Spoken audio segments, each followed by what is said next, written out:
Et salut à tous, j'espère que vous allez bien. Aujourd'hui, on se retrouve pour une nouvelle vidéo sur comment choisir les pièces de son PC à monter soi-même. Donc du coup, je regarde à ma droite parce que du coup, je me suis monté un PC moi-même tout entier quoi.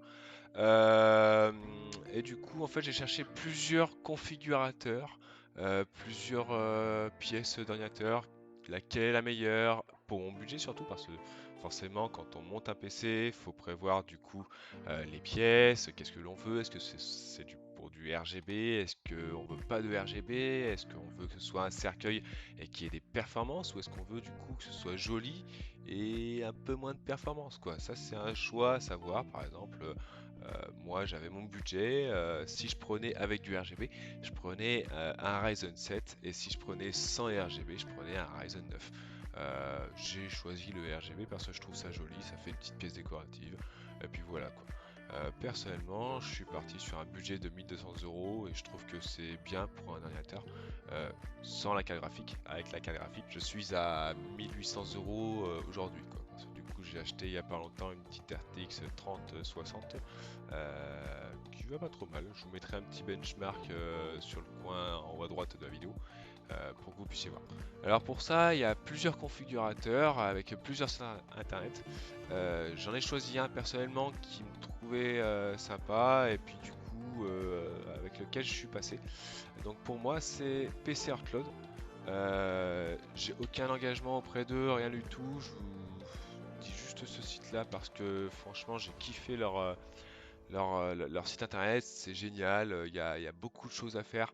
euh, et en fait, ils comparent auprès de plusieurs, comment on appelle ça? Plusieurs revendeurs. C'est pas eux les revendeurs, donc du coup, ils ont aucun intérêt à prioriser un produit plutôt qu'un autre, etc. Et en fait, c'est ça que j'aime bien. En général, quand on va sur un site internet, qu'on fait une configuration, bah en fait, on va trouver des pièces qui vont être un peu plus favorisées que d'autres ou quoi. Et puis ça, j'aime pas. Et voilà quoi, c'est nul quoi. Donc du coup, voilà quoi. Je vous mettrai les liens du coup dans la description. Ça pourrait être utile pour vous. Et à la rigueur, je vous mettrai même leur Discord si jamais vous avez besoin. Comme ça, moi, vous pourrez aller en parler directement avec eux. Du coup, on se retrouve du coup sur un site internet qui se présente comme celui-là, qui est simple mais qui dit ce qu'il veut dire. Du coup, voilà quoi. Ils ont sur la page d'accueil 4 configurations différentes en fonction des budgets que vous voulez. Du coup, là, c'est inférieur à 800, puis inférieur à 900, inférieur à 1200 et inférieur à 3000. Voilà. Après, si l'on veut, on peut voir en fonction des configurations ce que l'on peut avoir comme performance, quoi. Mais c'est pas ça qu'on veut exactement. C'est plutôt voir en fonction de notre budget, de si je veux faire du coup du gaming ou un petit peu de bureautique, ou etc. Et là, eux, ils ont inventé un configurateur que personne les devancera. Et franchement, j'ai monté toute ma tour grâce à eux, et ça, je les remercie infiniment, quoi. Alors en fait, vous venez ici tout simplement, vous cliquez sur Essai, notre générateur de PC. Donc du coup, on se retrouve ici en 5 étapes sur du coup profil, jeu, PC actuel, le scénario et customisé. Donc du coup, je vais vous expliquer à chaque fois les étapes qu'il y a à faire pour arriver jusqu'à votre PC final. Tout simplement, on va arriver du coup sur le budget.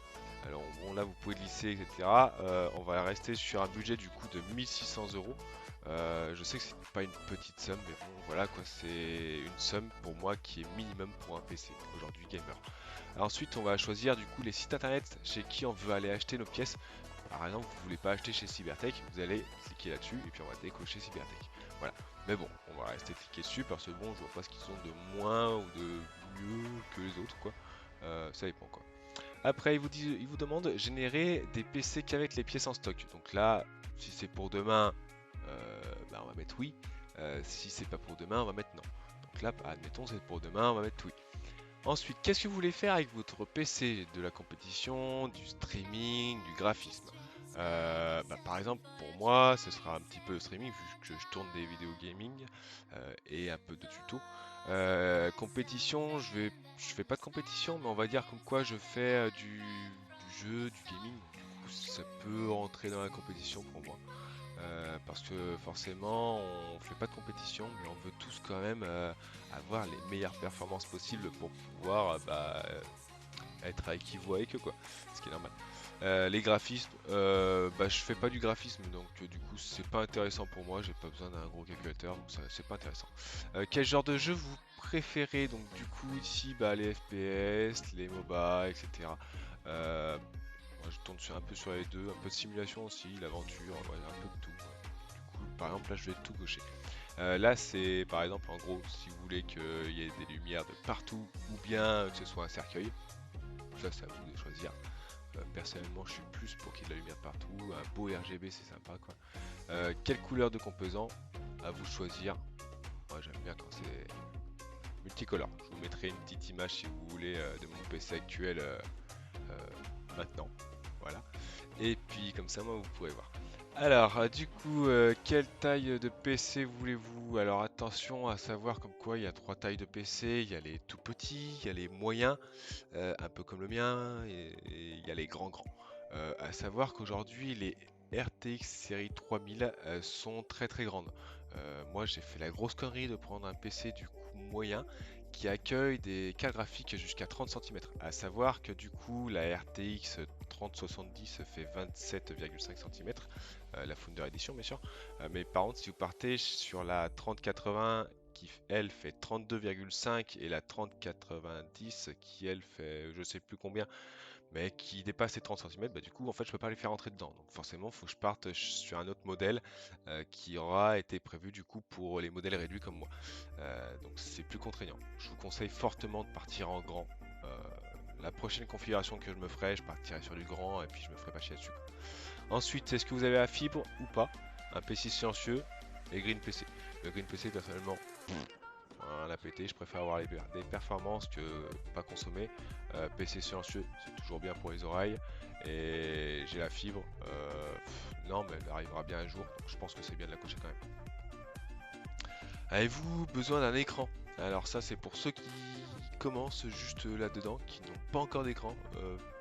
Ça dépend de vous, si vous en avez un ou pas. Si vous avez un vieil écran Dell, ça sert à rien du tout. Achetez-en un parce que bon, voilà quoi.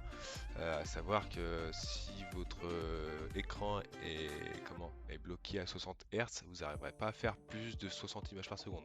Moi aujourd'hui j'ai un 144 Hz, je trouve ça bien, mais par contre quand je le mets en 60 Hz, bah je vois directement la différence quoi. Donc ouais, je vous conseille de prendre un nouvel écran. Moi je mets non parce que j'en ai pas besoin. Ensuite, la capacité de stockage. La capacité de stockage, pour moi, il faut minimum 250 Go pour pouvoir mettre le BIOS ainsi que quelques applications dedans. Et 2 Tera pour avoir vos jeux. Là aujourd'hui, là j'ai augmenté, je crois bien que je suis à 4 Tera, 4 Tera 5.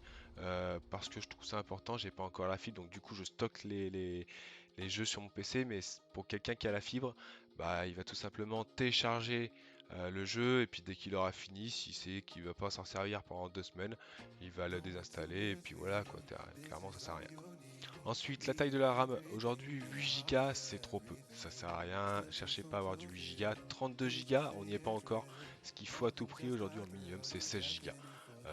Donc là pour moi c'est rédhibitoire, les PC en dessous de 16 Go, oubliez quoi. C'est bon, si tout de suite vous voulez faire un peu de streaming, un peu de tout, et ben en fait clairement bah voilà quoi. À savoir aussi que du coup si vous avez 8 Go, 16 Go, 32 ou 64 Go de RAM, vos images secondes varient aussi un petit peu. De quelques images par seconde, on parle de 5 ou 10 images par seconde. Mais je sais que j'ai des amis à moi, s'ils peuvent gratter 3 ou 4 images par seconde par-ci par-là, ils vont les gratter facilement quoi.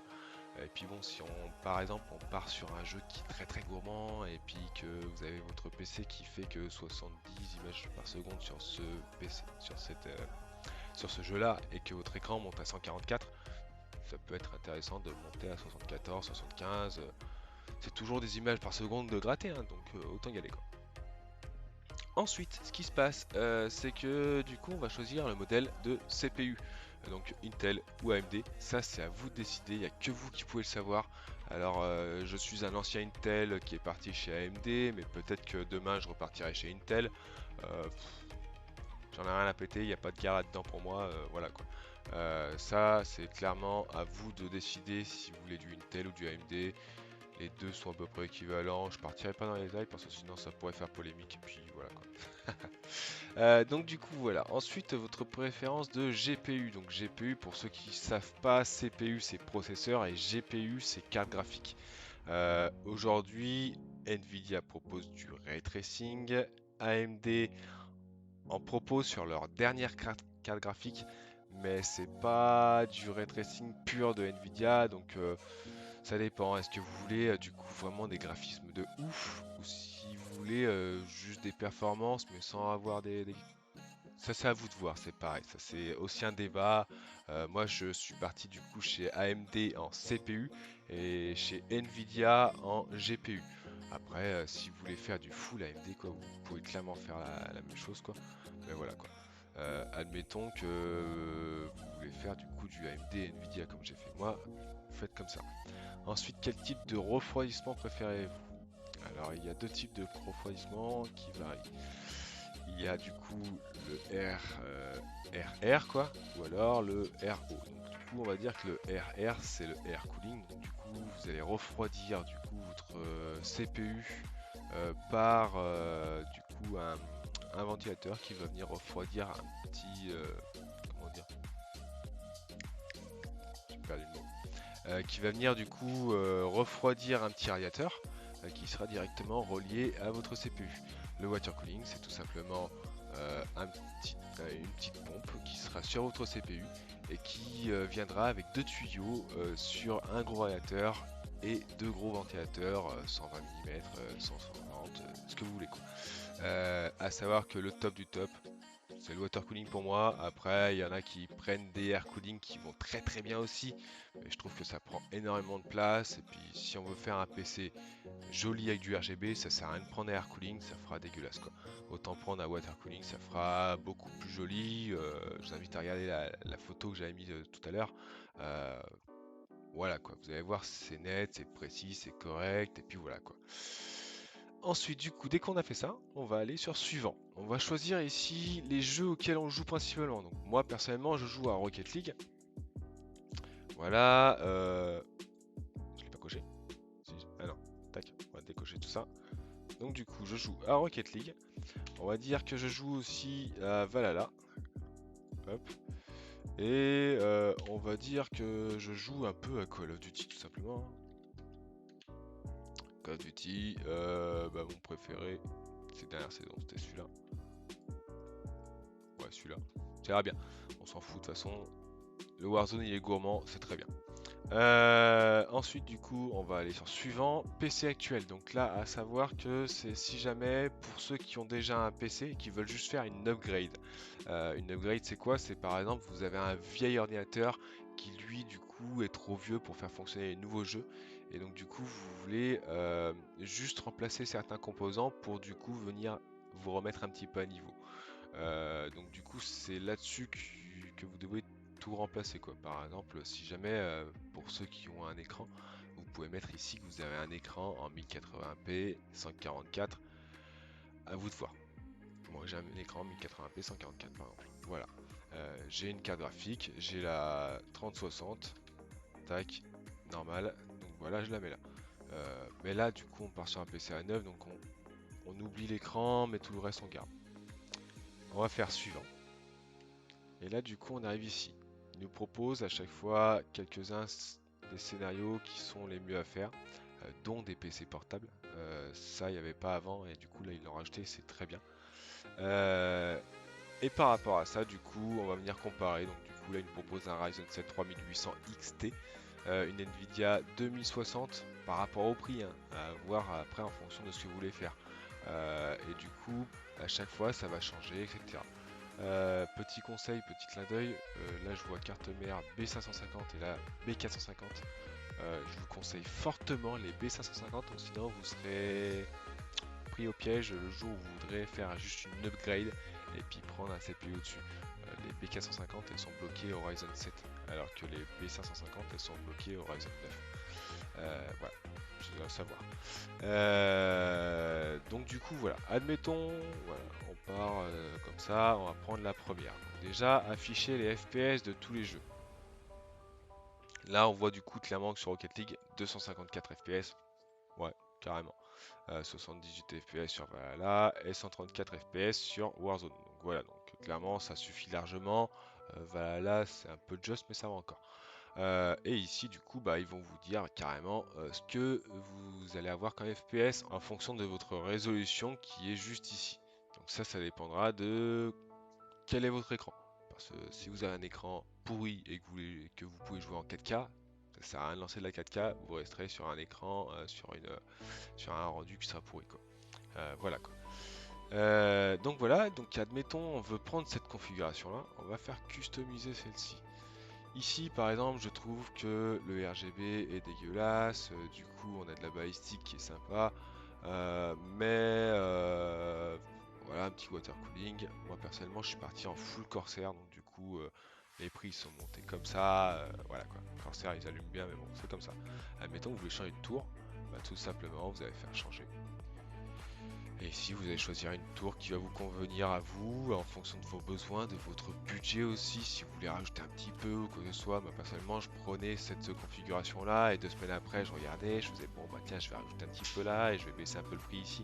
Ça dépend de ce que vous voulez faire. Par exemple, celle-là est jolie, cette tour. Elle est jolie. Après, à vous de voir ce que vous voulez comme tour, à vous de voir ce que vous voulez comme marque, etc. Moi, je suis chez Corsair au niveau de la tour, pareil, c'est très bien, c'est très bien, j'ai rien à dire. Ici par exemple si on choisit Corsair, est-ce qu'il y a ma tour là-dedans? La Corsair 220T, where are you? 220, voilà, elle y est pas déjà. Elle y est pas. Il y a sa petite sœur qui est à côté, mais elle y est pas. Ça c'est son évolution, elle va très bien celle-là aussi. Toc. Par exemple, on va directement chez LDLC. Dans ce cas-là, on fait cliquer pour sélectionner, puis tu contrôles ici. Voilà. Et une fois arrivé ici, on a tous nos produits. Donc là, ce que vous pouvez faire, bah, c'est acheter les articles. Et dans ce cas-là, bah, vous allez s'acheter un par un. Vous arrivez chez vous. Ensuite, dès que vous avez toutes vos pièces, vous allez sur YouTube. Vous cherchez une vidéo explicative de comment monter son PC. Et puis, bah voilà quoi. Je l'ai pas fait parce que j'ai pas le matos et puis ça m'intéresse pas. Voilà quoi. Je fais mon petit montage à moi. Le cable management, je suis archi nul. En face avant, c'est magnifique. Derrière, c'est un cimetière. Donc ça sert à rien que je vous fasse des vidéos là-dessus. Donc voilà. Si cette vidéo du coup vous aura plu, bah, n'hésitez pas à lâcher un petit pouce bleu et à vous abonner, ça fait toujours plaisir. Il y a de plus en plus de personnes qui s'abonnent et ça fait extrêmement plaisir parce que du coup je me dis que je fais pas tout ce taf pour rien. Même si mes tutos sont des petits tutos qui servent pas à grand chose, mais il y a des personnes du coup qui en ont besoin. Et je trouve ça important de faire ça pour les autres, d'aider ceux qui ne comprennent pas beaucoup en informatique. Enfin bon, bref, voilà quoi, je vais pas vous raconter ma vie quoi. Ouais voilà, donc je vous dis à la prochaine, et puis si vous avez des idées pour des prochaines vidéos, n'hésitez pas à les mettre en commentaire. Allez, à la prochaine, ciao!